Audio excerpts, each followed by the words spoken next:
Welcome back, everyone, to a pretty little podcast. I'm Allie, Violet Vixen Commissaro, and I'm here with the beautiful Jessie. Hi, guys. Welcome back another week.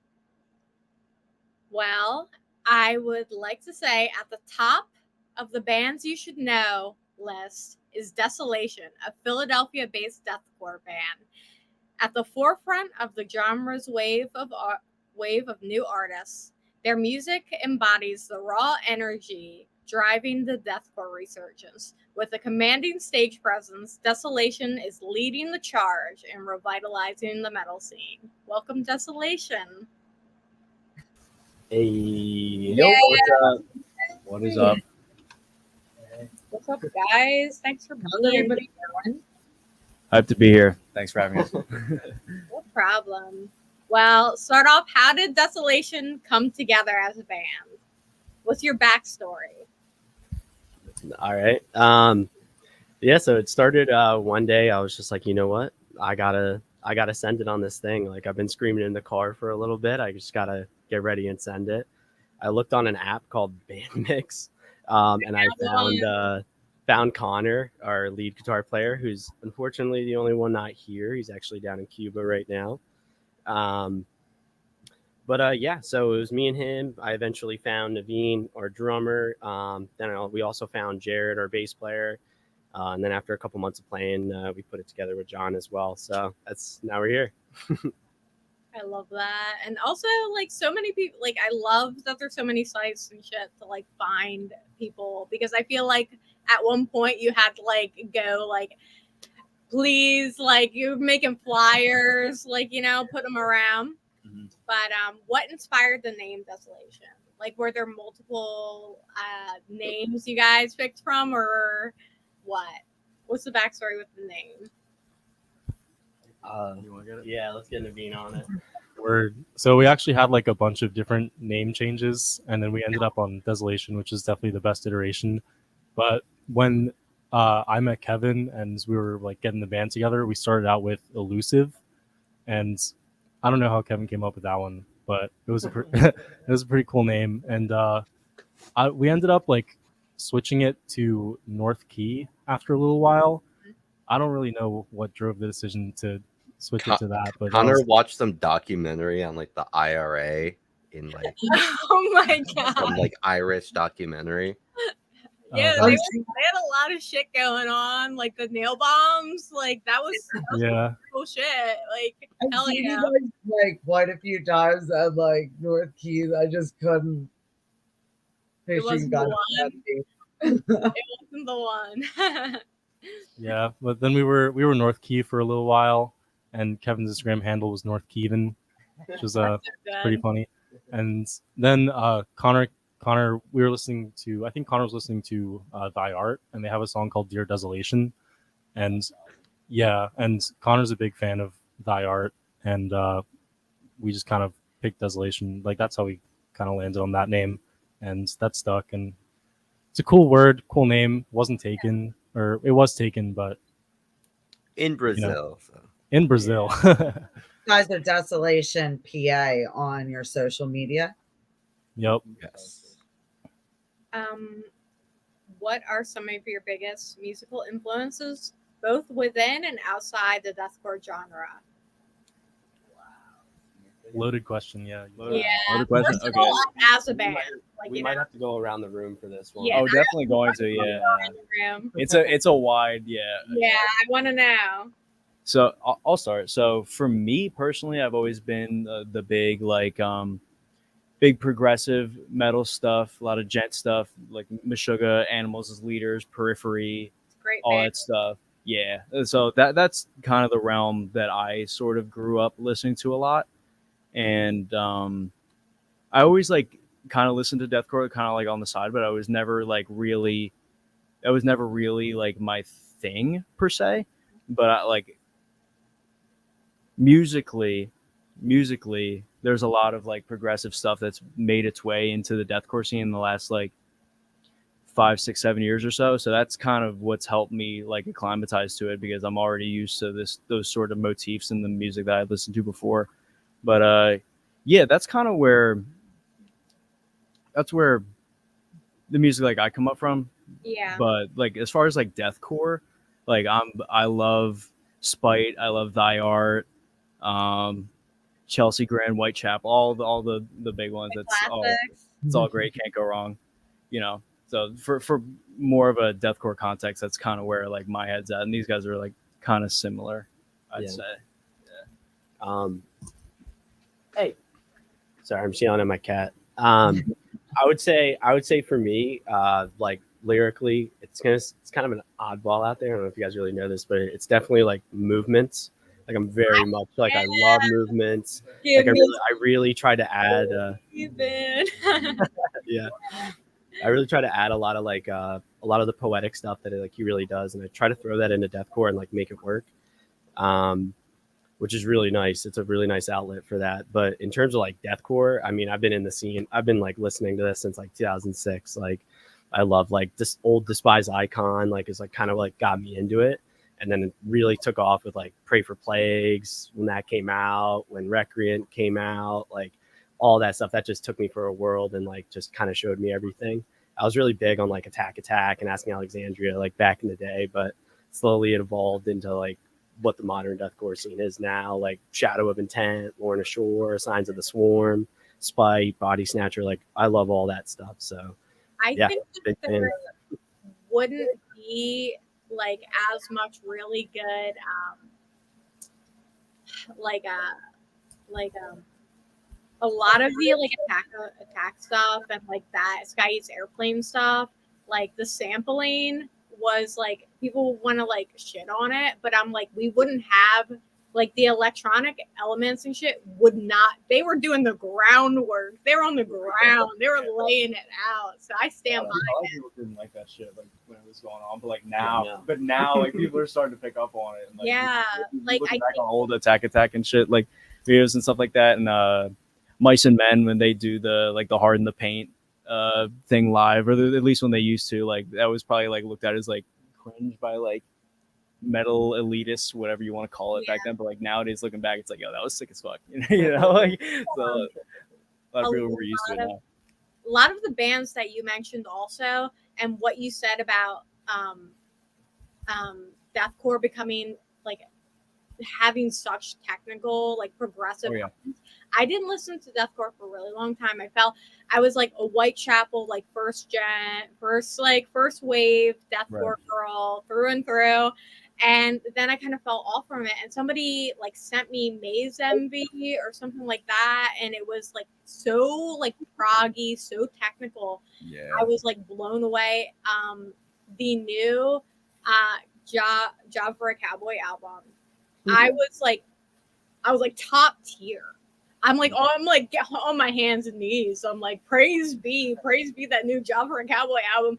I was like, Job for a Cowboy, sure. I was like ready for. I was like, when they come to Philly, it's titties out for Job for a Cowboy. Like I am there.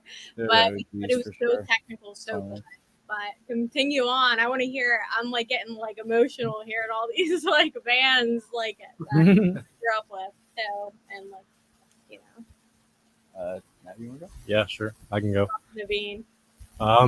So I wasn't like a metalhead until like the latter years of high school, and What did you the first listen band to? I listened to was Rivers of Nile.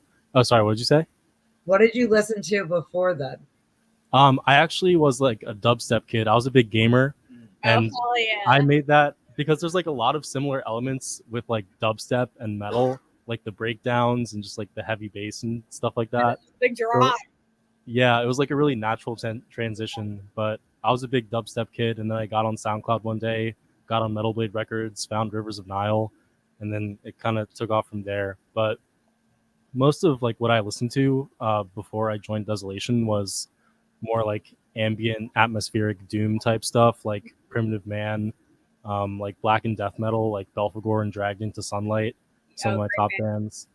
And then I also, it's pretty crazy. I like doom, like stoner stuff, like Cough, but then I also really like grind and like all the, subgenres in grind, like death grind, gore grind, porno grind, all that stuff.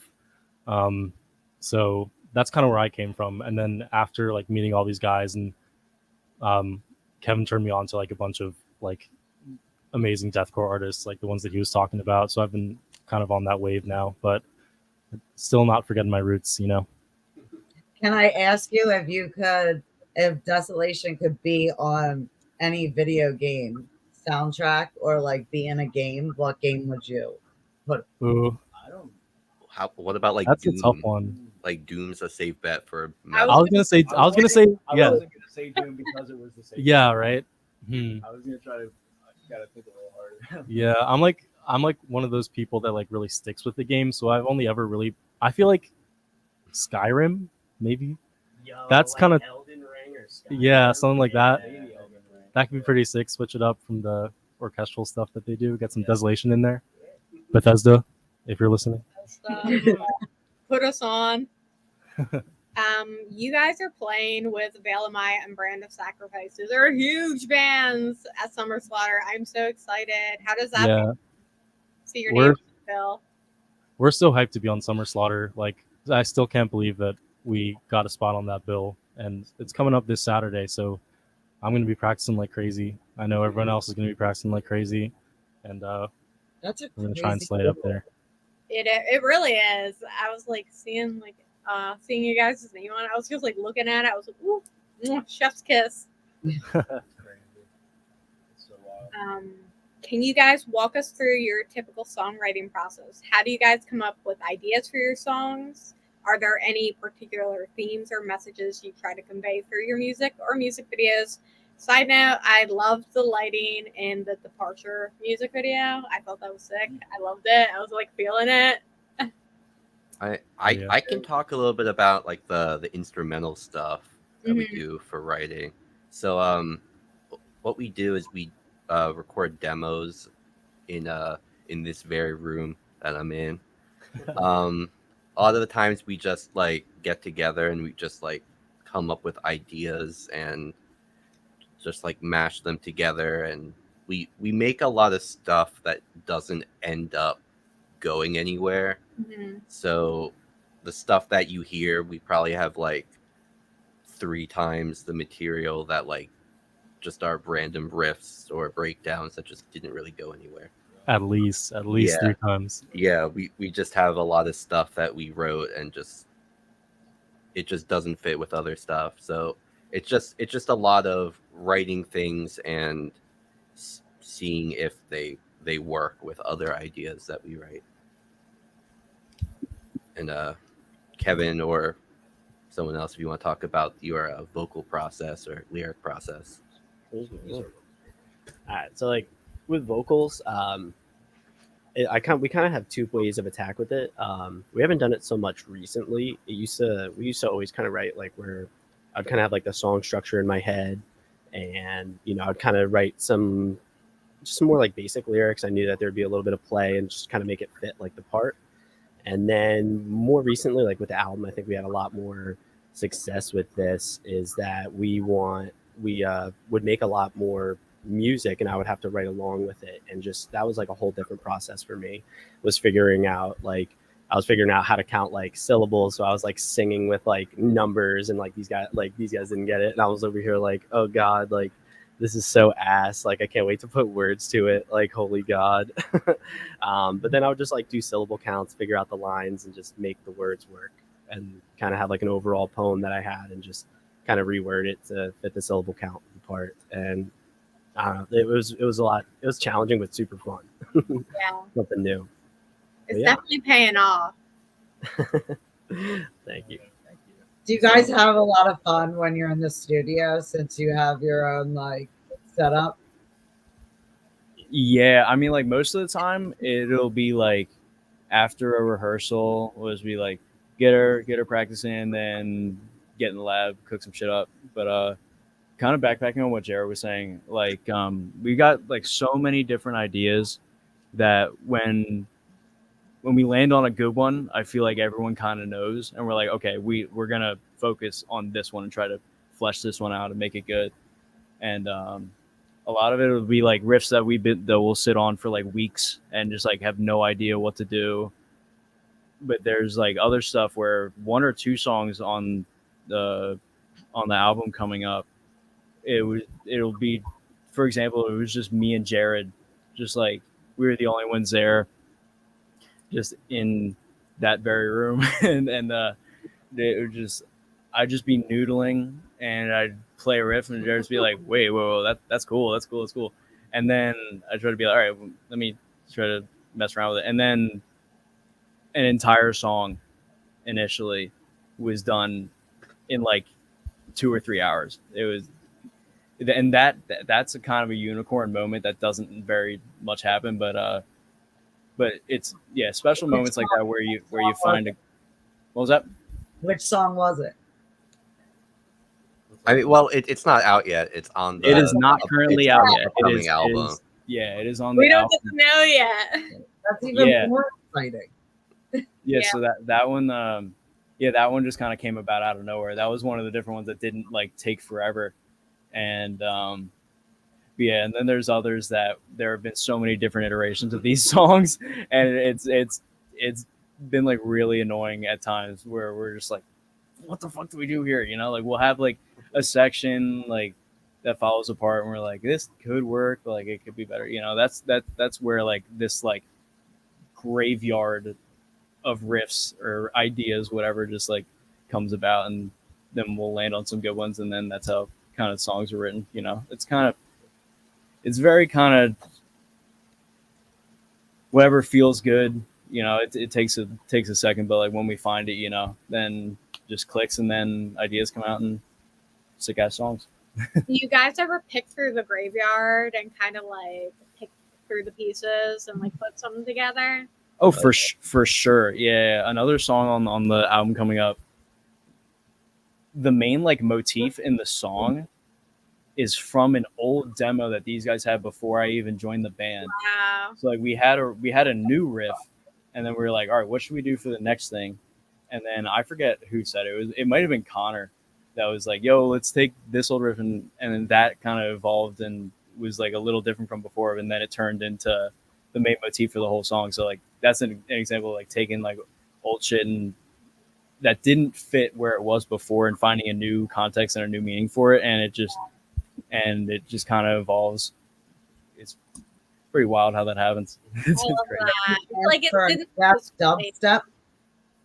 Hmm? Is there any chance for a death dubstep and mix the two? Or like any in Deathcore element? Yes, I would love that. We've been incorporating like more electronic stuff in our newer album, and it's like we do a lot of like experimenting with like different instrumental and like synth stuff, but that's been more of like a recent development. I know Jared loves his synths, and we make it work, and yeah.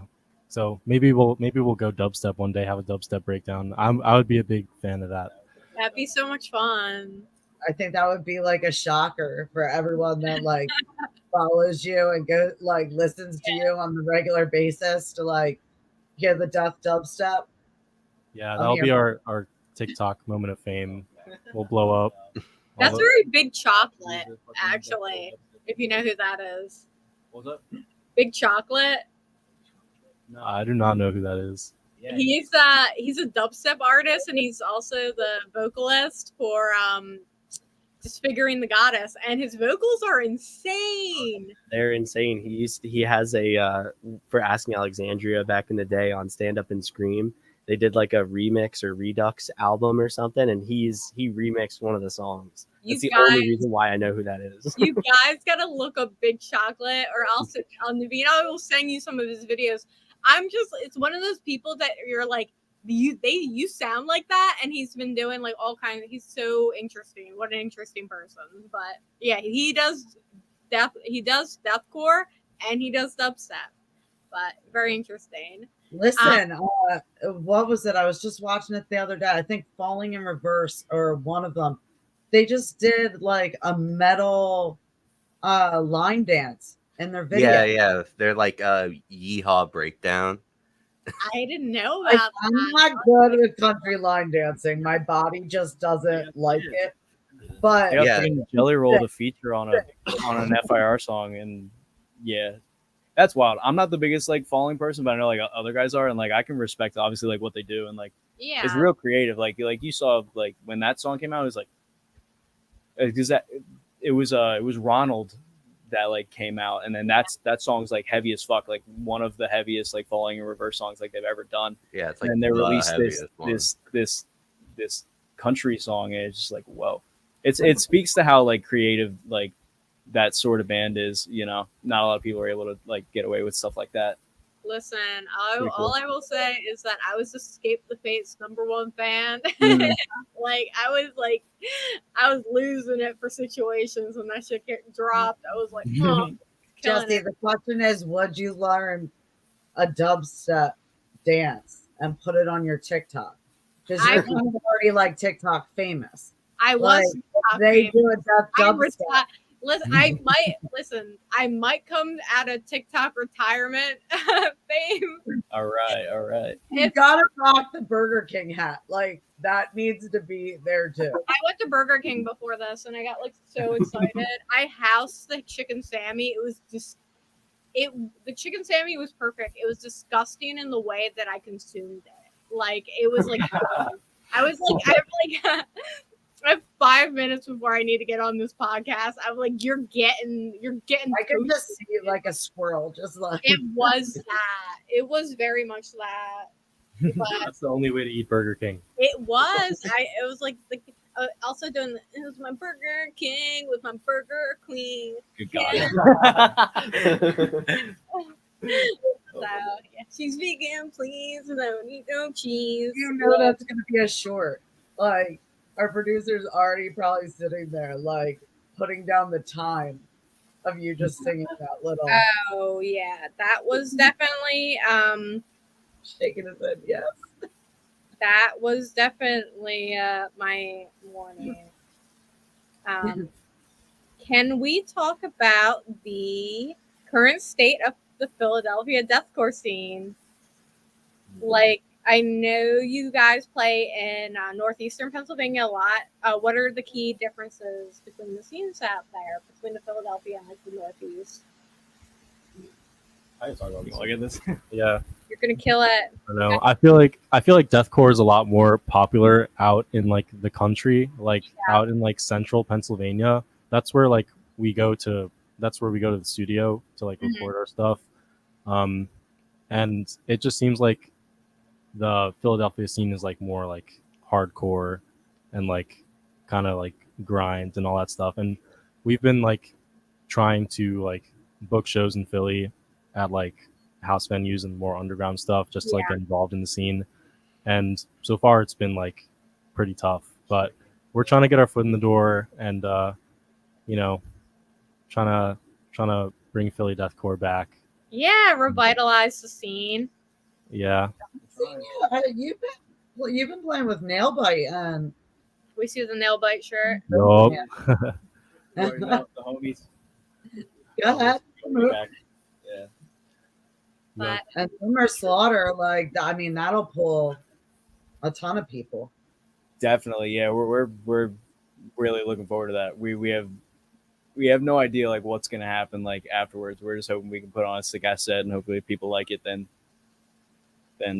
fuck yeah. But just like super stoked to be doing that. And we're playing with Traverse again, who's also doing Summer Slaughter again. Traverse are the homies as well. They're fucking awesome. But yeah, as far as like the difference between like Philly and other northeastern Pennsylvania, kind of exactly what Nav said. Like Philly's like kind of tricky, whereas it's very hardcore leaning, very grind and stuff like that. Whereas like you go out into these more like rural areas of the state and you find like a bunch of people are like way more like into the shit. I have no idea why. It doesn't really make sense, but yeah. We like to like we're Philly deathcore, but like we play like everywhere else but Philly, like so like disproportionately. It's crazy, just because of how like sort of particular the Philly scene is. Yeah, I think hardcore is so embedded into Philadelphia. With we are known for our hardcore scene. Oh yeah. this is hardcore. Literally, I couldn't go to the cafe I usually get my coffee at this morning because you can't order there all weekend because this is hardcore was this past weekend. But I feel like it is like so encompassing that sometimes it's almost hard to find a show that isn't a hardcore show. Like I checked Bonks, hardcore show. I checked the church, there's a hardcore show. You know, it's just like very consuming in Philadelphia. For and through. Are you guys trying to play like bigger festivals? Because I know now you're around like all the DWP bands. Will you guys go for? We would love to. I mean, like we're still like very like green, so we're trying to like play whatever. If promoters or other bands, whoever is putting stuff together, thinks we fit the bill, then we'd be happy to play. You know, we love playing shows. We played all the time, all around like the tri-state, quad state, whatever area, and there's like bigger festivals. Like that's just who wants to do it, we'll do it. You know, like we're pretty eager, just trying to get out there. You know. Yeah, definitely. What would be the festival that you guys would want to go for? Ooh, I know my personal favorite festival is Obscene Extreme. I just want to play with Guttural. I think that would be dope. Yeah. I want to go out to fucking Russia, Czech Republic, wherever they have that, and just get the beach balls going, get some blow up dolls, have a good time. See, he went big. He went big. Most people are like, oh, like one of the like local ones. You just went really big with that. Yeah, well, you know, it's a dream, but you know, we're always trying to play like we're just at this point we're just trying to like get experience, you know, get our stage presence going, like just like be tight as possible on stage, and just like, you know, get ready for whatever the future may bring. So we're just trying to get as much experience as possible and just play as much as possible, and I feel like that's pretty much where we're at right now. So, what's your favorite out of all the social media? Which one do you guys usually more stick to? Jared. We use like a bunch of stuff, but most of our posts are on Instagram. We think that our audience mostly uses Instagram, like rather than Facebook. Yeah. Yeah, so that's where we make a lot of our announcements. I'm also trying to post to Facebook more since I know that's how to get like a larger audience pull, but it seems like Instagram has the most interaction out of all of our social medias right now. What is your favorite song to perform live and why? Ooh, that's a good one. There's a few. Do you want us to like all say ours? Yeah, let's all do ours. No, because they can all be different. I don't know. I've a moment to think. I know like two off the top of my head. Two that stick out. What are yours? Probably Departure and Withered, the new single we dropped in early February of this year. Both of those songs are fun as fuck to play live. Or guitar. That's just me. I love playing those songs so much. They're a lot of fun. All like challenging, but like challenging in like just the right way. And like when they're played on stage in a live setting, there's just something about them. I don't know. For me, I think like as a drummer, there's like kind of two angles to it. There's like songs that you like have a lot of fun playing because they're like pretty easy. You know, you can just like jam out, like look at the crowd, see everyone having a good time. And there's also songs where you're like, after you finish the song, like they're really technically demanding. And after you finish the song, you like feel good because you're like, man, I just played that song. So for me, my favorite songs to play are probably like the easier ones. Like we have this kind of like beatdown song that's like pretty hardcore influence called Worthless. It's on our first EP. That one's a lot of fun to play because I just get to have a good time. And we have a couple new songs on our album coming up that I like to play. I don't know if I should drop any names. No? All right. Not yet. Well, yeah. new album stuff is pretty fun to play. We haven't touched any of like the harder songs for live yet, Yeah. so because we gotta really practice and get those in. But A lot of the songs on the new album are hard as fuck to play. Like all instruments, like vocally, like so like we're trying to like do our best to kind of integrate them like slowly but surely. But yeah, a lot of the old stuff's like a lot more fun, and the new stuff's very very hard to play. Oh wow. Equally fun, but very very challenging. Now I know that you've done some with American Mosh Pit. Which song would you say is the best moshing song? Definitely worthless. Yeah. Definitely worthless. Yeah, it has a really big breakdown at the end that everyone kills each other too. So definitely that. So for all your fans and all the people that are just getting to know you, when you hear Worthless come on, that means that you start moshing. Pretty much. Yeah. It's the last song we play, and last song we play in the set like pretty religiously, and it always gets people going. So yeah, it's another great fun one to play. People lose their shit to that song. It's a lot of fun. It's been a year since the release of the EP Fragments of You. What has been the most challenging and rewarding part of releasing music? Oh man. It's a hard one. I'm coming with the tough hitters. Oh yeah.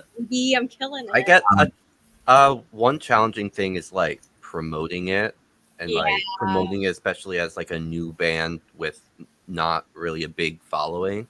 So you really got to try to get people interested in listening to this band that they've never heard of.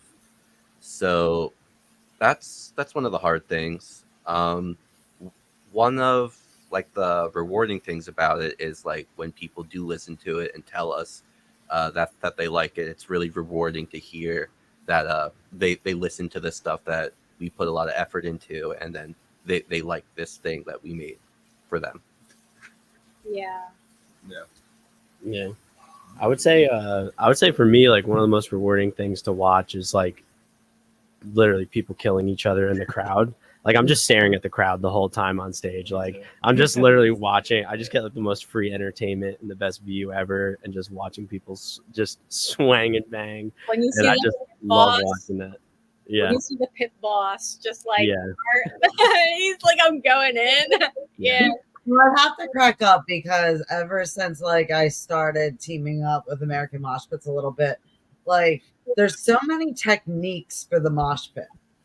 Like, what would you say is your favorite technique for you going in? Because I've seen some really wild ones, like the ones that come in doing the windmill, and they're just like it's like hardcore. Like I love the hardcore dancers. Like some people are just like, I'm just like, no, let them do their thing. I like seeing it. Like whatever. Yeah. I used to go to all the CN skate shows. I used to do my two-step. I killed it. I used to two-step till somebody threw a chair, and that was my last pit. It was the last time I two-stepped. well, there's like the punchers. There's the ones that like just like do the windmill, but like crazy. Then there's the ones that just like run into each other and just like bump each other.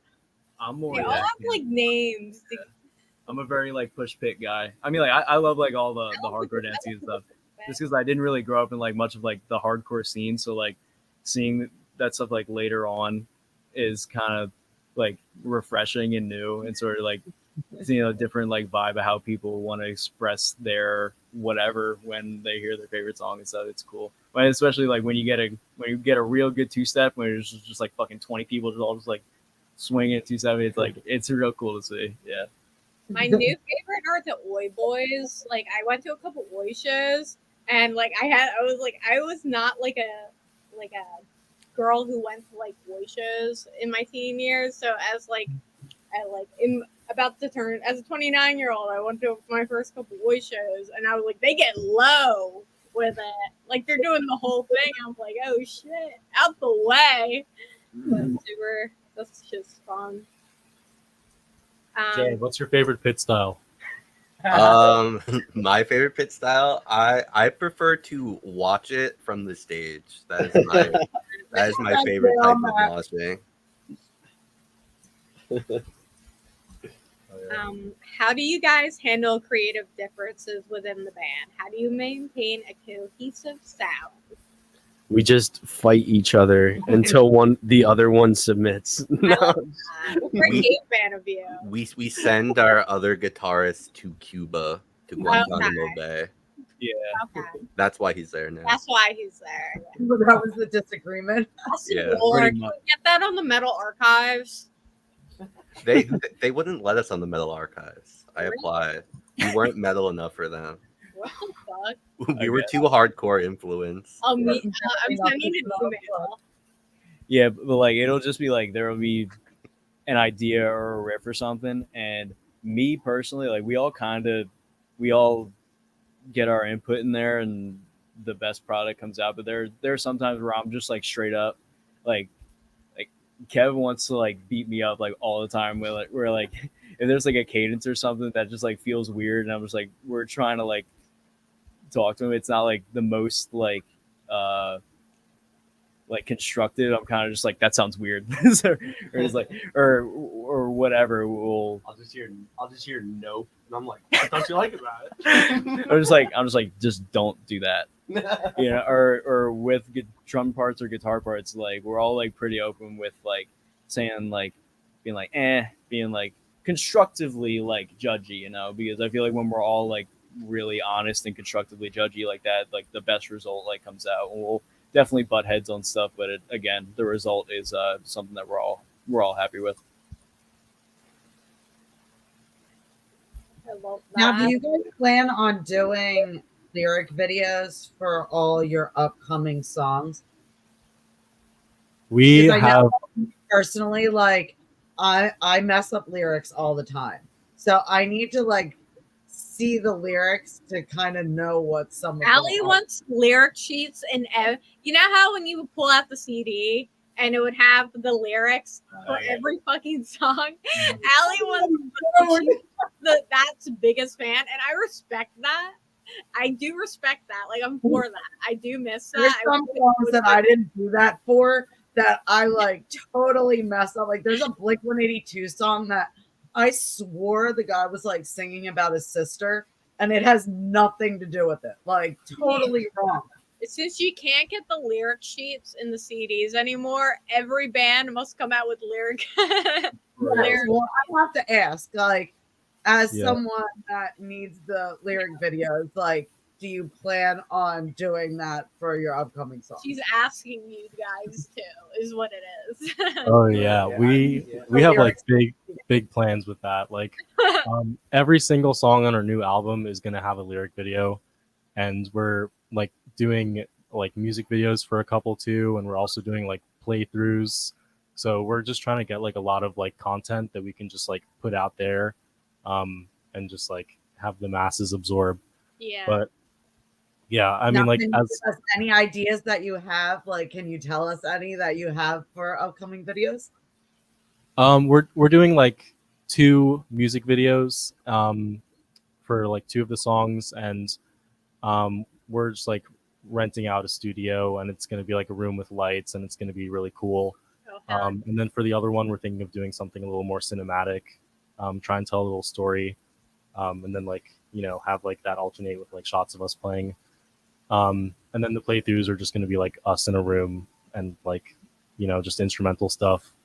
And then the lyric videos, we're not really sure like what we want them to look like, but we'll probably just do a bunch of different stuff and see what works.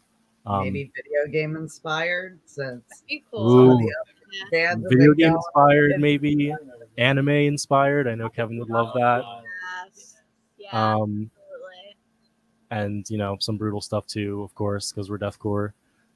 But we should, yeah, we should definitely put the lyrics on the CD. That would be cool. I mean, we have a lot of lyrics, so you'd have to like have like a paper that's like folded, and you just can just like take it out. And it's like a whole scroll or something of just Kevin's poetry.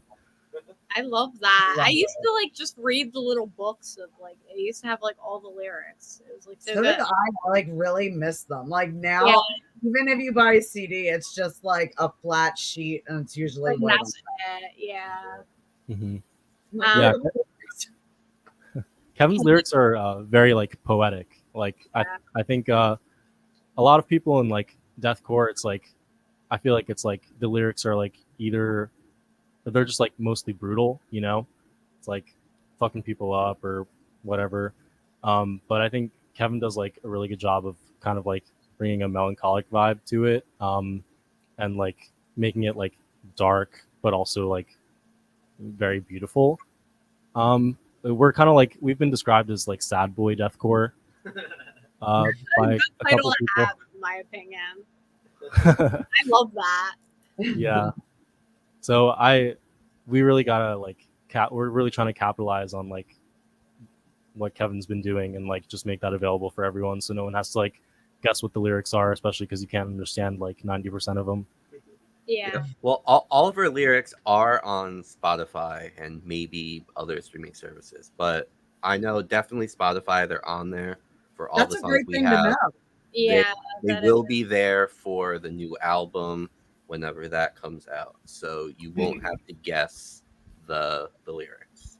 It's also very cool that those lyrics are going to be available because in the new stuff, Kev, there's a lot of different like themes and stuff, a lot of repeated lyrics in different songs coming back, like So I feel like once if you read and really look into the lyrical content of especially the new stuff, you'll have a few of those like oh wow moments, or callbacks and stuff like that. So that's all him. I'm big on like cadence and delivery. I don't know shit about writing lyrics or nothing. I can't do any of that. So it's mostly kept with like all the creative like callbacks and stuff that kind of brings it all together. What makes the new stuff different from your previous stuff? Like, did you add I got this. to it? Or I would definitely say a round of applause to all of us for taking this like super seriously, like right out of the gate, because all of us have been practicing like madmen in our free time and have all just like gotten better like over the last like year or two. And just honestly, like I'm so impressed like with how far like Naveen has come. It's just absolutely insane the amount of shit that he's like about to do now compared to like when I first met you. Jared's doing bass solos that are out of this world. We got John, who John's our prog head, and I would say on the album one of our biggest differences is adding John with having so much more of like a technical element, whereas like on the EP I feel like it's a lot more hardcore, and on the album it's going to be a lot more like tech, like I said. So round of applause. Let me just say this, like the album sounds so much, it's like entirely different than the EP.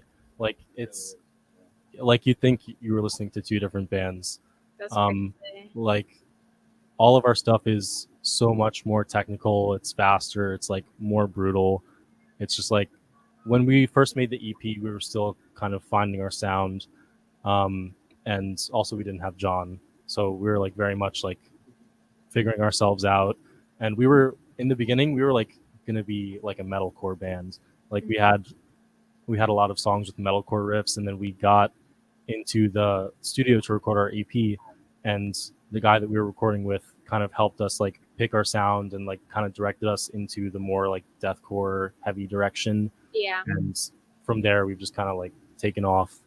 And I think people are gonna kind of like see that in this album. Like we've all grown a lot as musicians, like Kevin said. And it's been like for me, you asked the question about like what has been like the most rewarding experience about like being in Desolation, and I think for me personally, it's just like seeing how like all of us have like grown in this band. We've like all gotten a lot better technically and also just like musically with like songwriting and just like I don't know, it's really incredible. That's awesome. Can you guys share a memorable tour moment or fan interaction? Because I'm sure you guys meet a lot of people. At the last show that we played, this drunk guy like fell onto the stage onto my pedal board, Oh my god. and he like pressed a button on it, and it increased my volume by like 3 times. No! And for like 15 seconds, I was like pressing things. It was during a song too, so I was like pressing things with my foot, trying to like get it back to normal. And thankfully, nothing was broken, but it was Oh kind my. of a stressful moment because Yeah. all you could hear was Did you bass, make it like, through? Did you continue to like? yeah, just barely made it. It Yeah, I doesn't mean, matter. You made it. You made it. You give yourself credit. I can't think of like a specific like fan interaction, but like any time after a set, whether it's like whether we're breaking down on stage right after, and people come up, or if we keep people come up to us to the merch table and like say they like fuck with our shit, you know, like any. I can't think of anything in particular, but just like anytime anybody gives us any sort of praise for this thing that we work so hard to like to do, you know, it's very very yeah, very rewarding, you know. Can't like thank people enough for enjoying what we do, and I feel like every kind of time we play we've got more and more people coming up and really rocking with it, you know. So we're just trying to play more, get out there, and very very grateful for everybody who's super into us and stuff. It's very very cool Feel feeling. the love. It's it, yeah. And I'm glad you brought up your merch, because earlier when you were talking about your name, like, it's an awesome name to have the metal letters to. Oh yeah, Like, Yeah. it really is. And you guys have some like awesome merch. thank you, thank you. Um, We like just like logo tees. It's mostly just like different colors of different logo tees, but like that's kind of like the Are you uniqueness about planning it. on are you planning on branching out? Because I know like Yeah, Traverse has just put out like a ton of different things, like the bucket hat. And I yeah, can't even think of all the stuff offhand, but I know with Nailbite and Traverse and the bands that you're around, they have like a big selection. yeah, for sure. I'm Johnny, the guitarist in Nailbite, who I go back like years and years with before like they were even a band and stuff. Um, he's that whole band. They're like a big brother, big sister band to us in a way, because like I've got like history with them, and I've played with them before live, and I've known them forever, and they're really awesome.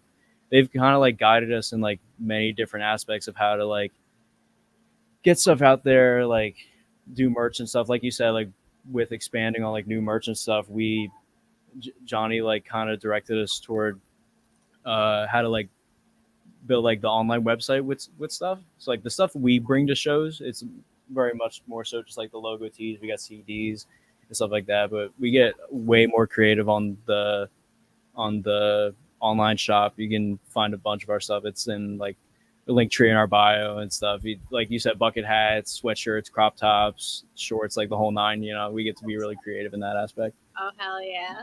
Nice. Well, that's exciting. Deathcore has seen a resurgence in recent years. What do you think has contributed to the revival of the genre? Lorna Shore. Yeah, true. It's like To the Hellfire. well, mostly that, but like the incorporation of other characteristics of other genres into deathcore. Like it used to be deathcore and gent were like two separate things, but now like deathcore is, for better or for worse, a part of gent a lot of the time. Yeah. And a lot of these popular deathcore bands now are incorporating like symphonic elements into it, which I think people really like Lorna Shore especially has really made that popular. They're one of the bands doing like I feel like deathcore is one of the genres doing the like synth like so well. Like in comparison, like they really have it fucking nailed, and I'm eating it up. My other question is how has the modern deathcore scene evolved compared to when the genre first emerged. Wow. Yeah. So, I mean, I'll take it back to like maybe like 2008, 2009, like Warp You're Tour. like, I know my shit. I'm right. Yeah. In the book. Yeah. Baby. Like 2008, 2009 Warp Tour is like so crazy compared to like even what was around like 5 years ago, like pre-COVID. Like, so like old Warp Tour, that Deathcore days, you're talking like underground shows. Like Deathcore was a lot more popular, like in Philly, particularly. Yeah. Like that's just the scene that we grew up with. So like it wouldn't be uncommon to like see a local deathcore band like all the time in Philly. It's a little bit more rare now, but you can still find them. And then I would say in the last like 5 years, there's just been like deathcore revival in the sense of like, you know, I want to shout out like Heavy Hitter, fucking Tactosa, like that whole Florida scene down there. They have a pocket that's just like booming, and it's like old MySpace deathcore revival. And then on the flip, you have Lorna Shore, Signs of the Swarm, To the Grave, like a little bit more tech deathy kind of like that more gent stuff that Jared was talking about. Like that's definitely incorporated in a lot of that. So I hear my cat scratching at something. Sorry. You're good. Yeah, it's definitely more expressive now with all those different elements that have kind of like gotten popular in the 2010s and stuff. So like I was saying, like 08, 09 and stuff like that. That whole like period is very more so just like brutal and bare bones. Whereas like nowadays, all of these different sort of influences have like infiltrated the metal music scene. Like the proggier bands, specifically like Meshuggah, Periphery, like those two bands have influenced modern metal like more than like any band that I can think of. It's because when you get into all that extra cool proggy stuff, it's something that just kind of feels right for the time. Whereas deathcore at the time in like all those old Warped Tour days like made sense for that time. Whereas today, because there's so many different outlets, so many different places to draw inspiration from, it's just this big amalgamation of all this new stuff that really started to take off in the 2010s, and we're seeing the result of it now, and it's super sick. What's the first deathcore or death metal band that you ever saw live in concert? Live in concert? What was it? First deathcore band. Oh, I know. I got Gotta it. Yeah, my first like, I don't even know if you'd really call them death metal, but I can tell you like my first like really I used to be like really into like Metallica and Slayer. But then that I went to go see a Metallica show, and I saw a band named Machine Head open. I know. And I absolutely fell in love with Machine Head, and somehow that like spun me into like metalcore, deathcore, and I just got kind of like thrown into that like whole world, thankfully. What about you guys? That's the origin story. Yeah, deathcore for me, I would say it was very, very recent. I was never like much of. I always was aware of deathcore and always appreciated it just from a guitarist standpoint and a musician standpoint, just from the pure like technicality and all stuff like that. But I would say it was probably Thy Art was the first like deathcore band that I saw live. It was like Thy Art and After the Burial were on it. And After the Burial is like one of my favorite bands of all time. And they were doing a co-headliner that was like 3 or 4 years ago or something like that. So pretty new for me, but yeah, dude, for real. Like I'm telling you, like I'm a big like prog gent head. Like that's mostly like the shit that like I was like going to see. But it was probably Thy Art, and I've seen Thy Art probably like 3 times now since then.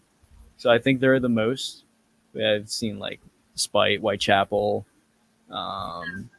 Here is an old here is my I'm from Delco, so I'm like 15 minutes out the city.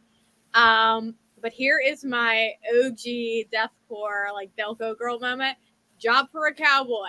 We did a Hot Topic record signing. I was there. I was at the mouth because I think it was like 2007. Doom was my shit. So in Entombment of a Machine, it was that scream in the beginning of it. It got everybody Barrel. Wild. That's Mhm. like my OG like deathcore. I would say that's Dude, like, big things used to happen in Hot Topic. big. And now I go to the mall and it's like, it looks like it's closing half the time. Yeah, I met And I'm Metro like, Station in there. like, people like made their like moves in Hot Topic, and now like they've got clearance racks everywhere. The I'm Hot like, Topic fall off needs to be studied. How the mighty have fallen. Dude, right? You used to be able to meet Job for a Cowboy in there, man. I met Job for a Cowboy, Metro Station. I think that was about it. Wait, no, all-time low. I didn't even particularly want to go that time. So at the King of Prussia Mall was insane. But those were the I don't days. know about metal, like death metal, but I would say my first new metal would have been Slipknot back in the day. But I also went to the Ozfest and the Mayhem Fest. So I couldn't really tell you who the first one was, but I've seen a lot of them. Yeah. I think my first like heavy show was I made my mom take me to see Cradle of Filth when I was like in the 6th grade. Ooh. And that was like I was like, if I don't see pornography, I'm gonna throw a fucking fit, Lisa. I see you doing that and just standing there with your arms crossed, like testing. No, my worst one is that him canceled a show and I locked myself in the bathroom for 24 hours and cried. That's like my favorite moment. Yeah, that's a classic one. Do you guys feel that mainstream media's perception of deathcore has shifted positively with its revival versus like back in the day it was just blanketed as screamo and it's making your kids angry? Definitely.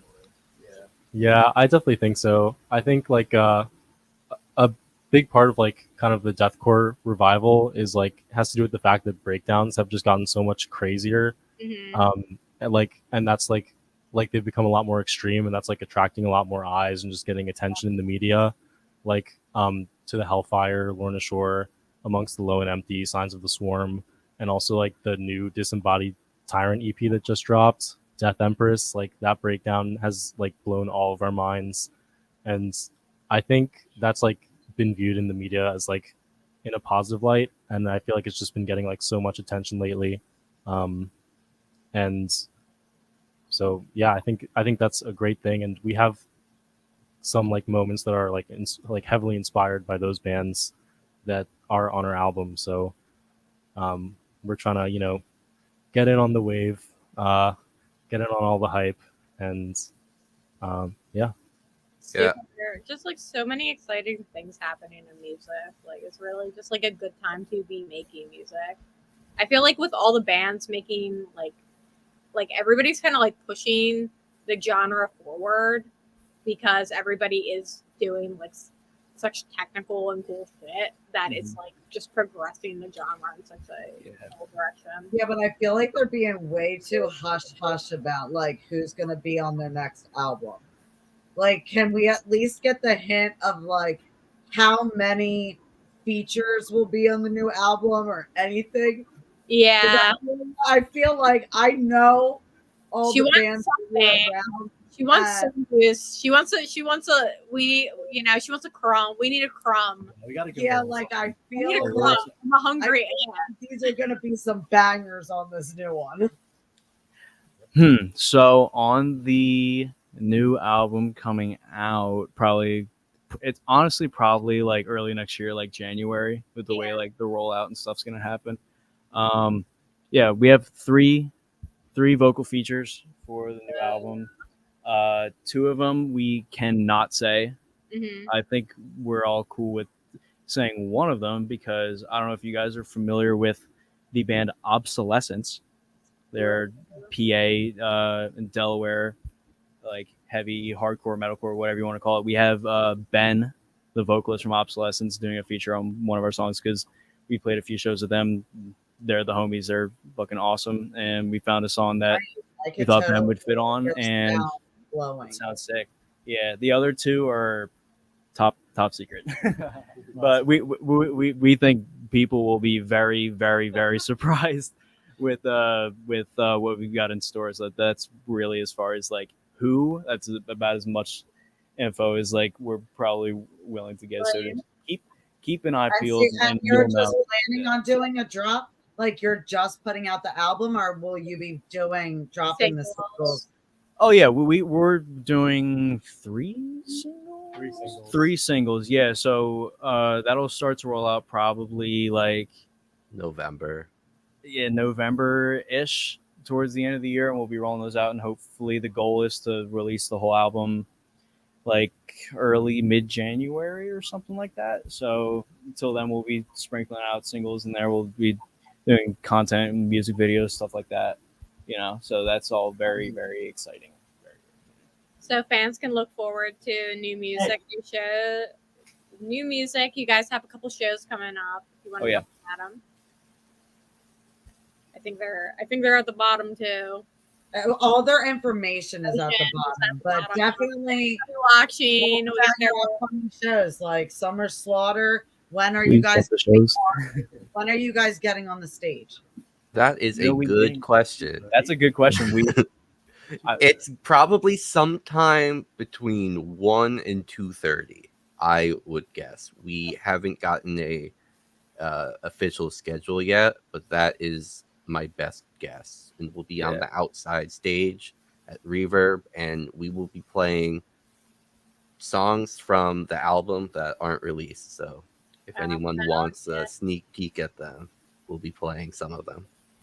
Well, unfortunately, I'm going to be with American Mosh Pits at Slipknot, but there will be people there. Lenny is definitely going, and he's one of my backups that's going to get pictures and just show face at Summer Slaughter. And we're trying to get Jesse to go. I might be there. Guys, get her to go. With me because I don't know anybody up in the room. All right. Would love to see their headbanging. That would be fucking awesome. Ticket link in bio, by the way. So. If you see Tickets are in the Instagram bio. Buy them now. Yeah. If you see a go to their Instagram, go to their link in bio, and order your tickets through them. Yeah. Any listeners? So can you guys give some advice to any young fans trying to get a band started? So first you have to stream Desolation and listen to a lot of it, get it as inspiration, and then from there the rest is just easy. It's so easy. It's so easy. No, actual advice, I would say just send it. I would say just send it. Just send it. Make demos. Whatever you got to do. Write it as many times as you got to write it. Come back to it. Just overall, make something that you're happy with, and don't try to appease anybody else. Just make something that you're happy with, and just hope it jives. Where are the best places fans can reach you guys, send you guys messages, and find your music? Yeah, I would definitely say Instagram is definitely our main form of social media. So we're at Desolation PA. We all have desolate _ first name for our Instagram handles, so you can find us that way. I would say that's definitely you want them to go on your Spotify, correct? Yeah, Spotify. Spotify, Apple Music. And viewers, YouTube. Since this is a band that is growing and by the day, please make sure you go on and subscribe and be a monthly listener to their page on Spotify.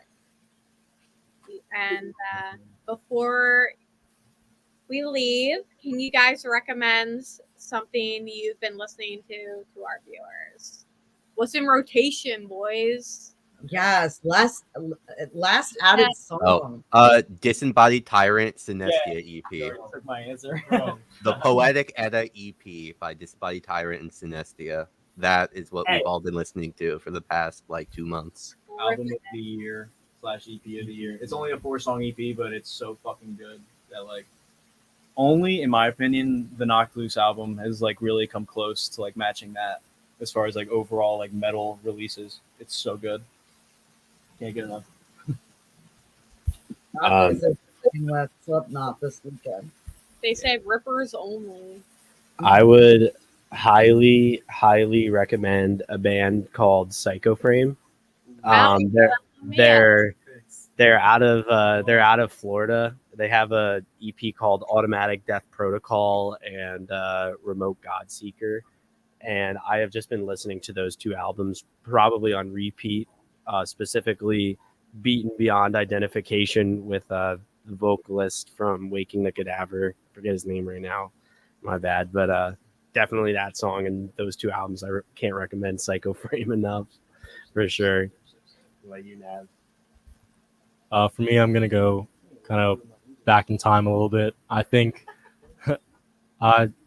it's for me. It's got to be "Hatred for Mankind's" by Dragged Into Sunlight. Those guys are just so sick. Yeah, I think for me, like those guys are definitely like the most brutal band out there. Just like the way they mix like the atmospheric elements with like their black and death metal vibes, and like their vocalist is insane. I love all the samples they use. And Hatred for Mankind is dope, but probably my favorite song by them is Terminal Aggressor 2. It's like a 20-minute long song that's like just absolutely insane. If you haven't listened to it, go check it out. Dragged Into Sunlight for life.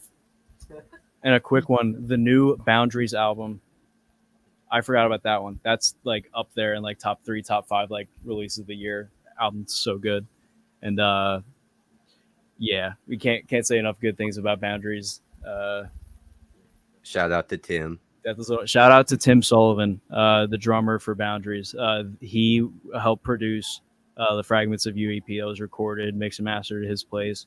It was really super sweet, and Tim's real cool, and looking to hopefully have him involved in some future projects.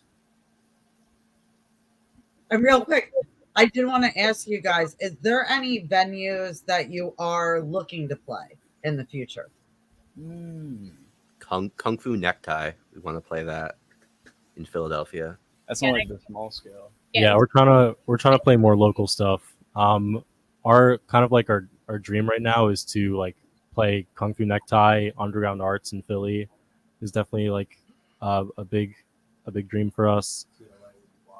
Any of the like big like main like Philly like club shows where you're like Fillmore, Underground Arts, TLA, The Factory, like that's all just like a huge like dream. If I could Union Transfer, like if I could play any of those venues in the city, like I would cry. Like straight up. Like playing Summer Slaughter is already like insane enough, but like it's something about like playing a venue that you've seen so many shows at, like growing up. Necktie, like I had just recently gone there after years. Like I hadn't been there for a really long time, and it's just a fun venue. Cool I spot. mean, Yeah, it really is. Get in there. I could see you guys doing really well there. Hope so. Yeah. I've been sending him some emails for like some of their shows that he's putting on there. So Hal, if you know him, he books there too. Mm-hmm. And like I know last time I talked to him, I was like, oh hi, I'm thinking about making some music, and he was like, just text me, Jess, So, but yeah, that's definitely a podcast. Kung Fu Necktie is very and Milk Boy. I made Jesse go to a punk. Dude, she made me go to a punk, and the bouncer saw me and laughed, and then he was like, you don't have to pay. He was like, what are you doing here? and then he just let me get. He said, enjoy pop punk night. Jesse and Frank are just standing there like trying to act like. I was like, I don't know what's going to. I was like the last pop punk show I was ever at. Okay, now it was the All Time Low show, the free one at the King of Prussia Mall. I was living my best life that night. Like my lives of that punk show that Frank and you kind of dismissed. I am singing so loud that I literally overpowered the bands. Yeah. I've been there. I've Been there. Like, I was Been trying to there. do justice, and like all you hear is me just belting out like their lyrics. I was like, oh, I really hope that I like knew the lyrics. I feel so bad for people standing next to me at shows where like for like bands that like sing and stuff. I feel so bad for people who are standing next to me like during a band that I love's on stage because I'm belting like crazy. Yeah, that was him Like you at said, the like, Veil of being, Maya like, show. The last Veil show we were at, I was going absolutely nuts, and this one lady that was standing next to us is like, she was like, "Are you in a band?" I was like, I mean, technically, yes. They were like, yes. Yes, I am. and she was like, "Oh, do you're the singer?" I'm guessing. I'm like, "No, I play guitar." And she's like, "You have a good singing voice." I was like, "Really? You're I like, guess." I mean, like, I know I'm pretty loud, but like, yes, that's just funny. People hear me probably more than they hear the people on stage. So I apologize to those many people who have to put up with me loving my favorite bands. So Speaking of venues, if you want to party with me for my birthday, come to the Autopsy show at Brooklyn Bowl. It's Autopsy, Horrendous, Crip Brooklyn Bowl. Sermon, Autopsy's first show in Philly. Podcast alumni, previous guest, Ridamy's opening. So, hell yeah, come down. I'll be the girl with the birthday sash and me wearing a birthday hat. But yeah, if you want to hang out with me, Autopsy, Philadelphia, August 29th. Birthday girl, big 3-0. Yeah, Brooklyn Bowl. Dirty 30. I know. I'm eternal, baby. Yeah, everybody's gotta come out. 30, 30, that's a big one. Dirty 30. Woo woo. They're gonna give me a big birthday shout out. I sent those messages out. I said, hi, hello. I know you like my photos, so you better give me I feel like your 30th birthday will try like all those disgusting shots and drinks that you wouldn't usually get. Yeah, that's when you're like, it's my last hurrah. So I get to do that. What I really want them to do is let me on stage so I can sing happy birthday to myself really badly. Oh my god, will you do it in porn grind style? Oh, like a porno grind? Yeah. But yeah, if you want to come hang out with me, Brooklyn Bowl, August 30th, Autopsy. There's 2 tickets. I'm going to be going crazy. I'm going to also bring in, if you're like, hey, I'm here to see Jesse, celebrate Jesse's birthday, I'm bringing a big thing of party hats. Whoop, the pointy ones. So we're going to be walking around with those. So yeah, definitely. If you're in the Philadelphia area, come out, support 2 amazing local bands, Crip Sermon and Horrendous. They're 2 of my favorite bands. Now, I've never officially made the Brooklyn Bowl or like the bowling like event. Have you been I've to? never actually made it. Can you actually bowl while it's going on? And actually bowl. So people bowl during the openers they don't like a lot of the time, and then they So if you've ever been to the Brooklyn Bowl, and here's my description of it: you walk in to downstairs. There's a big bar. There's a bunch of couches. You can bowl downstairs. And then upstairs to the one end of the venue is a bowling alley, and the other end is the stage. So you can bowl and listen to the bands. Now, have I ever done that? No, because I don't like paying extra money when I don't have to. So I've never done that. Now, where's your spot? Where are you going to be, Jesse? Because I know you are a spot in there that you picked that you're going to be like stationed at. Doing my birthday thing? Okay, so I will be stationed directly in front of this of Horrendous and Crimp Sermon, and then I will be in the back. Probably because I am like a girly pop at this point that it's just like I'm here to do I'm here for glimmers in the underworld, do my whole like I'm out singing the man singing. And then Horrendous, their new album was my favorite album of last year, and probably This year too, I think it's my most played album on Spotify the last 2 years. I love it. It's so proggy. It has like I was like, chef's kiss is so good. I gush about it. I just can't even wait to see what you wear, because whenever you get hype about it's gonna be latex. It's gonna be latex, dripping in latex, probably. I don't know what I'm gonna wear. I'm gonna look stupid, but I might go full vampire. I might do the full body paint. I don't know yet. Damn, I'm gonna look. Vampire will go the fuck off. It's your 30th birthday. Just go crazy. I'm gonna go crazy. Do whatever. Yeah. Naveen, you better come. I'll be there. You better. It's me and Martine's birthday, technically. Oh shit. Okay, well then I'll definitely be there. He's the 5th.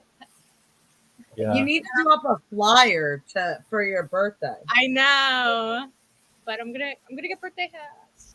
I was like, I might get birthday sash. I was like, oh, I'm so excited. I said, can I get on? I already asked. I was like, can I have the set list? And they're like, fucking fine. I've made it about me. I'm like, it's so nice for Autopsy to play my party. So yeah, that's where you can find me. You'll find me moseying around. I'll be so obnoxious you won't be able to like miss me. But I just want to thank you guys. Real approachable. I said, no, you're not. You'll be real approachable. Yeah, I'm sure. Yeah, right. At least I'm nice. That's like my thing. Like, as long as you don't make her go to a punk show, like, you're good. I like punk shows. The key word in that you keep forgetting. Frank looked like he was gonna pass out. Like Frank literally I felt bad that I pressured him to go to that. Listen, it's okay. By the venue people. Listen, but I go to the punk shows. I go to the Malloy shows. I see them. I see the skin birds and the with the boots tattooed on their chest. We've been there. Been to a couple of those. But yeah, but everybody's got to come early if you want to bowl with Jesse. You got to come early if you want to bowl with me. I'll be around. I'll be moseying. Thank you guys for coming on. We appreciate you guys so much. And stream Desolation, dude. And have so much fun at Summer Slaughter. We plan on it. Yeah, it's gonna be a great time. It's gonna be awesome. And make sure you post so many videos. And Naveen, you gotta really talk Jessie into it. Just harass her up until she'll get free tickets. I will give her my tickets if she'll go. So she has absolutely no excuse. So don't let her from it. I'll try my best. Need her to come and take professional Jessie pictures at the event. Hell yeah. Yeah. Don't let her out of it. She would literally roll up to Port Richmond, just blasting a horn, just being like, bitch, get out here. But that's what she was. Yeah. Shit, I'll even give you a ride if you need one. Oh, you're sweet. Yeah. There you go, Jesse. You have no excuse. I know. Yep, no excuse. Can't back out. Go take those pictures. She's like, get out there with that goddamn camera, bitch.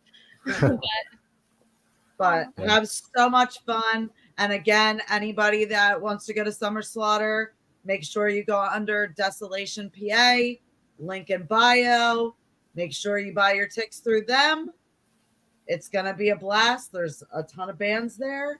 And good luck, guys. Hell yeah. Thank you so much for having us on the podcast. It's this is super sweet. Been wonderful talking with you guys, and thanks for everything that you do. This is really great. Definitely. Yeah. First real Deso interview, I might say. Oh yeah, we've never been on a podcast before. Oh really? So, yeah. Yay! We're the first. Can our producer put some confetti, edit it in? Oh hell yeah! Yeah, that's what I want. Podcast virginity demolished. Oh, hell yeah! Get the time, producer. Yeah. Oh, I'm so excited by that. Yeah, we'll send you the link. You can post it on all your pages.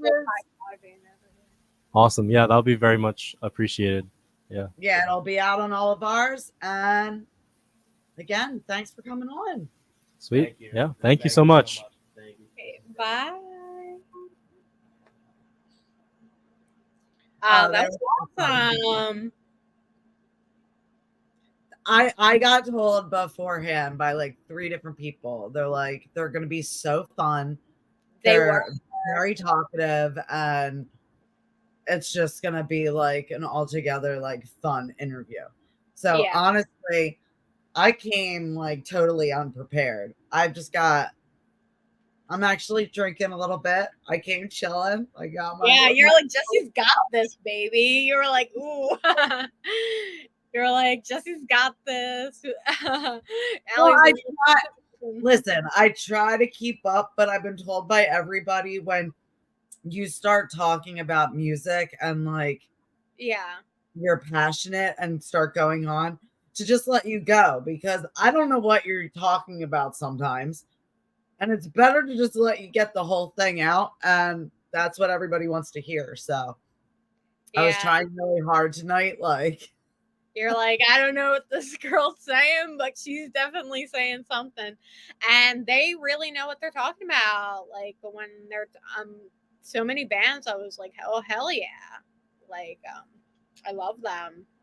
But I'm so happy to be with you here again another week, and I'm so happy to have our listeners. Like I said, if you want to join in on my 30th birthday party, you can go buy tickets to Brooklyn Bowl Autopsy. I will definitely be there. I'm so excited. And Summer Slaughter coming up this weekend. Definitely.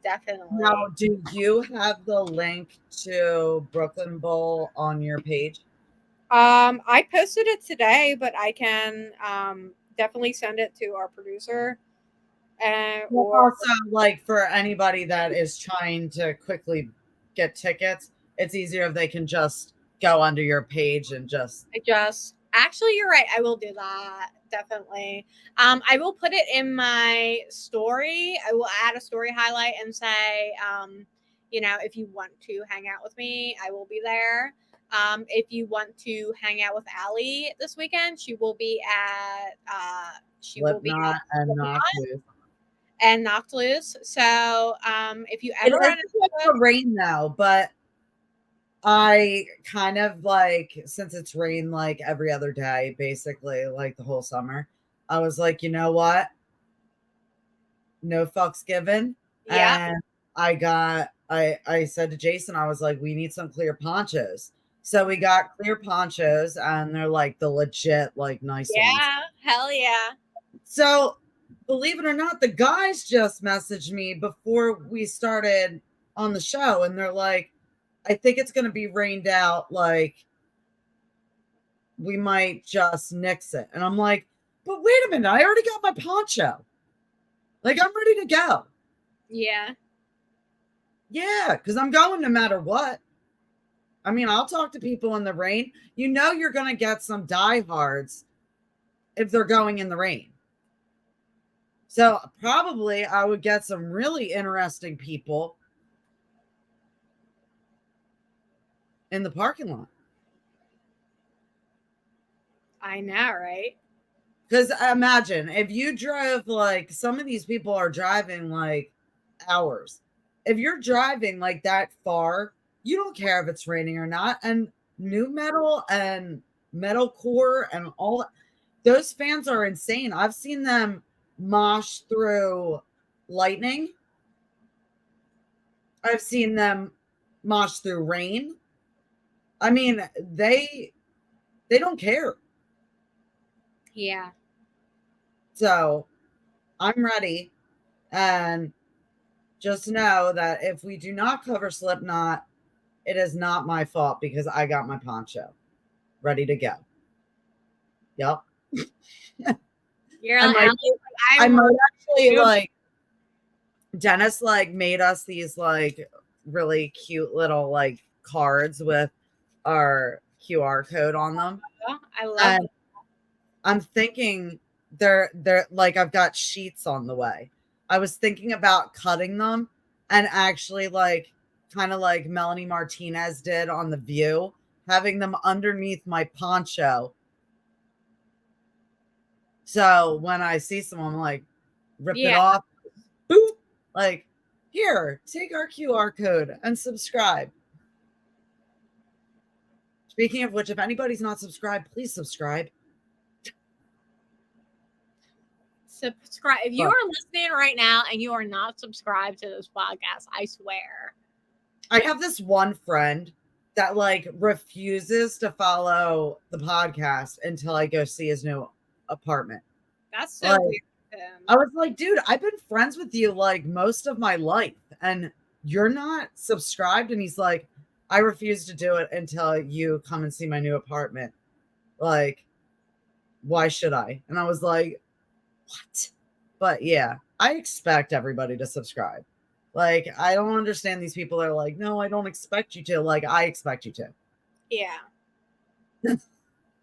Well, I just want to say I'm really happy to spend another week with my burger queen, Allie Violet Vixen Commissaro. And if you're following this podcast, you also better be following her over at Violet Vixen on Instagram. And if you don't follow me already, it is Eternal. I am the Eternal Atrocity on Instagram and all platforms. And I'm over, I think I'm at 540 or something. I hit over 5K on TikTok. Follow her on TikTok. You know where to find her. So I don't have to post so many like videos and thirst traps, as people call them. Like, how are you not going to be like thirsty in some of the videos? Like some of the songs, like I go with whatever's trending. Some of the like songs are thirsty. I'm just going with the trend, people. No, I don't have to post so many. I can be a little more creative now.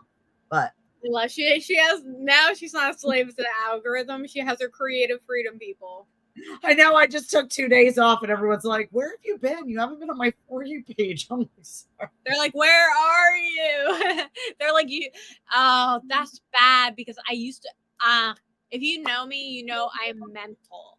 I have to go to the same smoothie place every single day, or like I like to have what I call liquid lunch. Dude, I'm like that with Wawa. Their blueberry pomegranate milkshake. Yeah. You're like, that's lunch. So I will go to Wawa. Excuse me, you'll go to Wawa. I'll go to the smoothie place. And I will go to the smoothie place every single day. And they never say anything. And then one day I switched smoothie places because the other thing about me, if you give me a punch card, I am now your dedicated, loyal, like I'm your dedicated, most loyal customer ever because I have to get all 8. So I cheated. I went to a new smoothie place.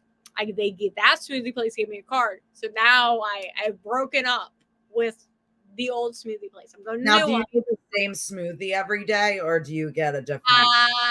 Sometimes I experiment.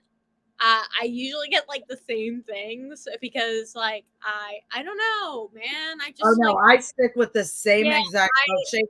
They know me at both Wawas. Like the woman at the one Wawa's like, "It's so nice to see you today. Like I'm gonna try this very soon." And I'm like, "You say that every time I come in, but thank you so much. Have a great day." But well, we're jabberjawing again. No, we're already enough. So bye, guys. Thanks for joining us.